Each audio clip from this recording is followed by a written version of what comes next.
अस्सलाम वालेकुम बच्चों, क्या हाल चाल? बढ़िया है एकदम। आप सभी बच्चों को हमारे और आपके इस प्यारे से चैनल पाकिस्तान डायनेमिक वाले में खुश आमदीद कहते हैं। तो आज हम बात करने वाले हैं एक नए चैप्टर के साथ, एक नई कहानी, एक नई एक्सप्लेनेशन के साथ आप लोगों के सामने हाजिर हुए हैं काफी टाइम बाद। तो आज हम बात करने वाले हैं इलेक्ट्रोमैग्नेटिज्म, क्लास 10 का चैप्टर नंबर 6 है, इसके ऊपर हम बात करने वाले हैं। आज के इस चैप्टर में हम क्या क्या सीखने वाले हैं? आज के इस चैप्टर में हम सीखने ये जा रहे हैं कि कैसे एक मैग्नेट है और कैसे एक मैग्नेट से मैग्नेटिक फील्ड बनती है। कैसे हम जब एक वायर को किसी कंडक्टर के गिर्द लपेट देते हैं तो उस वायर के लपेटने से क्यों वो जो कॉइल है या जो वायर है वो एक मैग्नेट की तरफ बिहेव करती है, और इसके साथ साथ एक कंडक्टर में से करंट फ्लो करे तो उससे बनने वाली मैग्नेटिक फील्ड कैसे बनती है, उसकी क्या डायरेक्शन होती है। और इसके साथ साथ जब एक कॉइल को यानी कि एक सोलेनॉइड को, जब एक कॉइल को एक किसी रॉड या किसी उसके गिर्द हम लपेट देते हैं तो एक सोलेनॉइड बनता है, और उस सोलेनॉइड से किस तरह की फील्ड बनती है, उन सभी बातों के ऊपर हम बात करने वाले हैं। तो चलिए हमारे साथ बनी रहेगा, ऐसी सभी चीजें हम सीखने वाले हैं। तो अभी हम जा रहे हैं किसकी तरफ जी? इलेक्ट्रोमैग्नेटिज्म की तरफ। पहला लेक्चर है, अच्छा मिस नहीं करना। तो क्या बात कर रहे थे? इलेक्ट्रोमैग्नेटिज्म।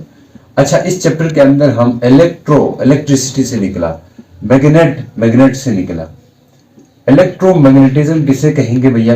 इलेक्ट्रोमैग्नेटिज्म मतलब इलेक्ट्रिसिटी और मैग्नेटिज्म के बीच में क्या रिलेशन है, कैसे ये एक दूसरे को रिलेट करती है। बेसिकली करंट की वजह से मैग्नेटिक फील्ड बन सकती है, बनती भी है। ऐसी सभी चीजें देखो, उन सभी बातों के ऊपर कैसे बनती है वो चीजें तो हम यहाँ डिस्कस नहीं करेंगे, तो वो आगे चल के करेंगे किसी और टाइम, ठीक हो गया। तो इलेक्ट्रोमैग्नेटिज्म के अंदर हम रिलेट करते हैं इलेक्ट्रिसिटी और मैग्नेटिज्म को, मैग्नेटिक फील्ड वगैरह को, ठीक हो गया। तो सबसे पहले हम ये समझेंगे कि आपने बचपन में आपने क्या मैग्नेट का खेल खेला होगा कि एक मैग्नेट रहता है और एक मैग्नेट लेकर के आते हो, उसके साथ आप किसी कील वगैरह को या किसी भी आयरन की चीज को आप टच कर देते हो, तो वो जो मैग्नेट है वो उस आयरन की चीजों को अपने तरफ अट्रैक्ट कर लेता है। ये चीज आप सभी को पता है। इसी तरह हम अगर किसी बैटरी के साथ कनेक्ट कर देते हैं कोई एक वायर और उस वायर को लपेट देते हैं किसी कील वगैरह के साथ, तो वो वायर भी क्या हो जाती है, वो कील भी क्या बन जाती है, मैग्नेट की तरफ बनता है। अगर हम मैग्नेट एक रखते हैं, ठीक है, एक मैग्नेट होता है तो इसके पास नॉर्थ पोल भी होता है और साउथ पोल भी होता है, ये चीज हमें पता है। जब हम मैग्नेट रखेंगे इसके नजदीक हम एक कील को लेके आए तो ये कील को क्या करेगा, अट्रैक्ट करेगा, ये चीज हमें पता है। और साथ ही साथ अगर कोई बैटरी रहती है, बैटरी के साथ हम किसी कील को इस तरह कनेक्ट करते हैं, बीच में कील रखें, ठीक हो गया, इस कील को रख दिया, और रखने के बाद भी ये जो है आसपास के आयरन फिलिंग्स को, आयरन की जो टुकड़े हैं उसको अट्रैक्ट करेगा, ये चीज हमें पता है। देखो भैया, इसको मिस नहीं करना, देखो हमारे साथ बने रहना। तो अब ये चीजें होने वाली है। अब हमें पता है कि जो मैग्नेट है उससे कैसे मैग्नेटिक फील्ड बनती है, उस चीजों के ऊपर हम बात करेंगे।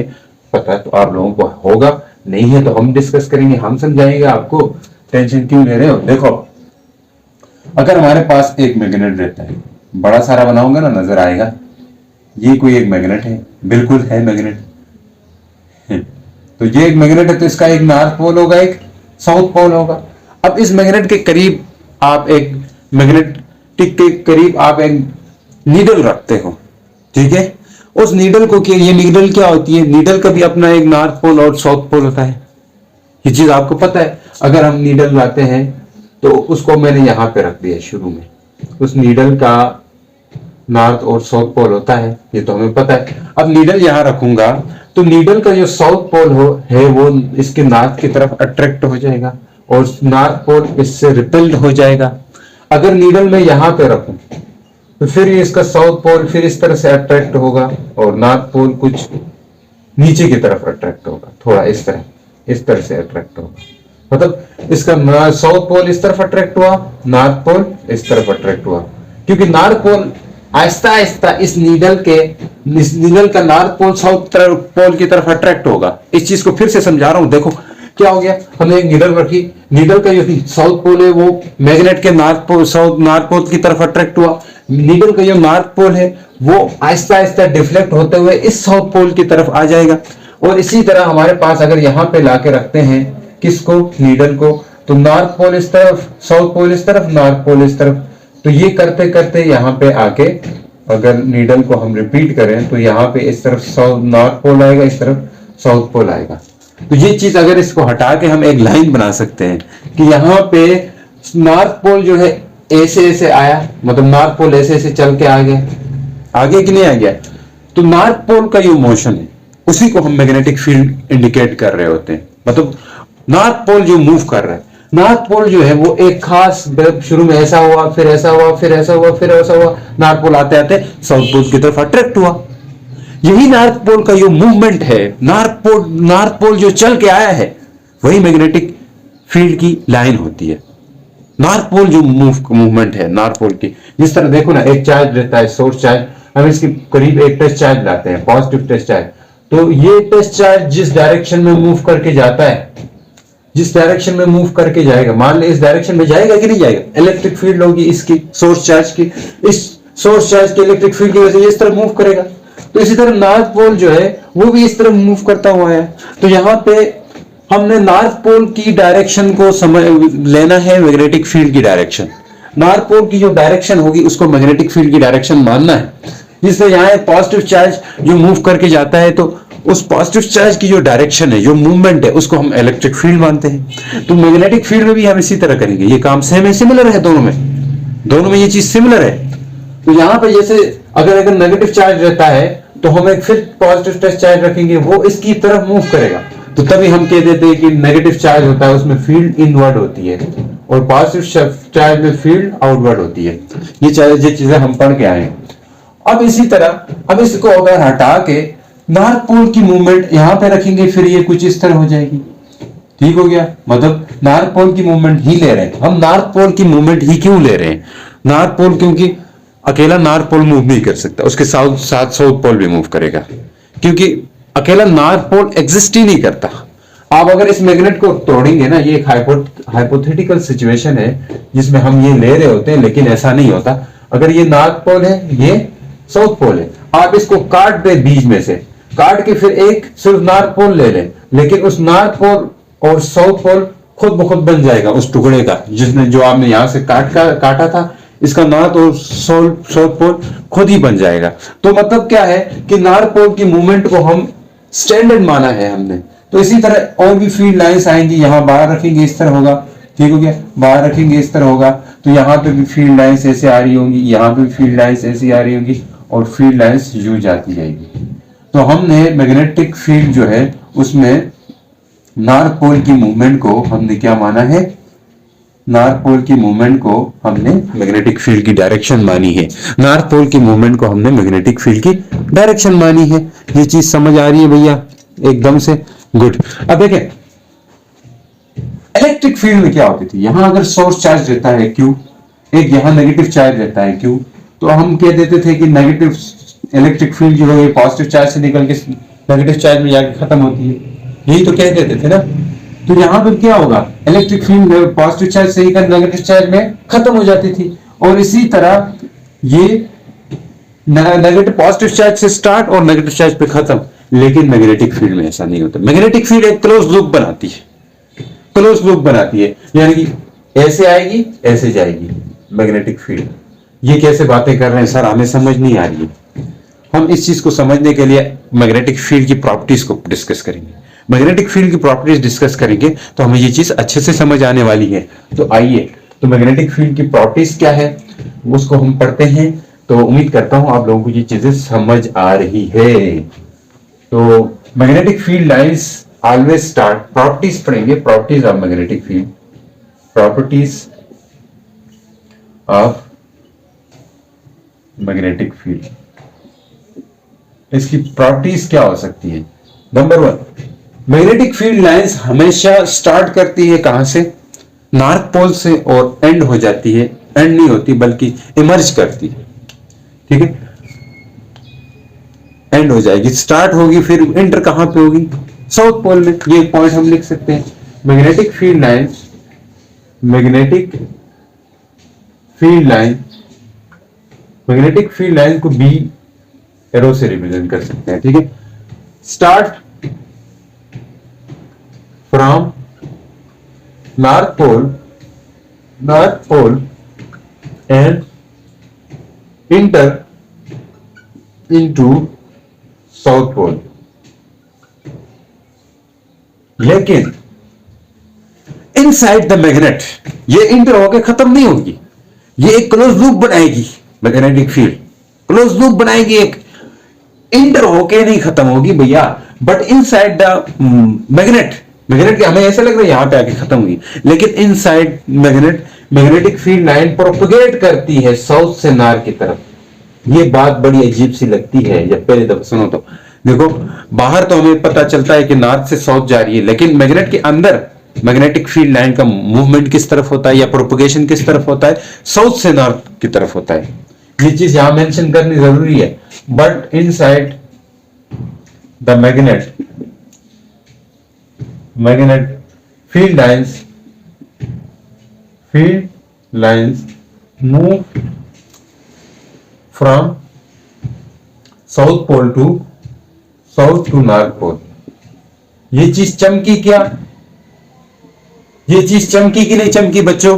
चमक गई है ये चीज एकदम से आप लोगों को, मतलब ये समझ आ गई कि नहीं समझ आई?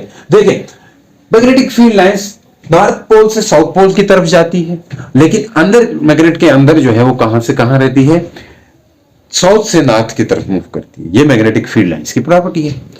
तो रिलेटिव जो एक और दूसरी प्रॉपर्टी क्या है, क्लोजनेस। यहां पे मैग्नेटिक फील्ड लाइन क्लोज रहेंगी, यहां पे मैग्नेटिक फील्ड लाइन क्लोज रहेंगी, वहां पे मैग्नेटिक फील्ड स्ट्रेंथ ज्यादा होगी।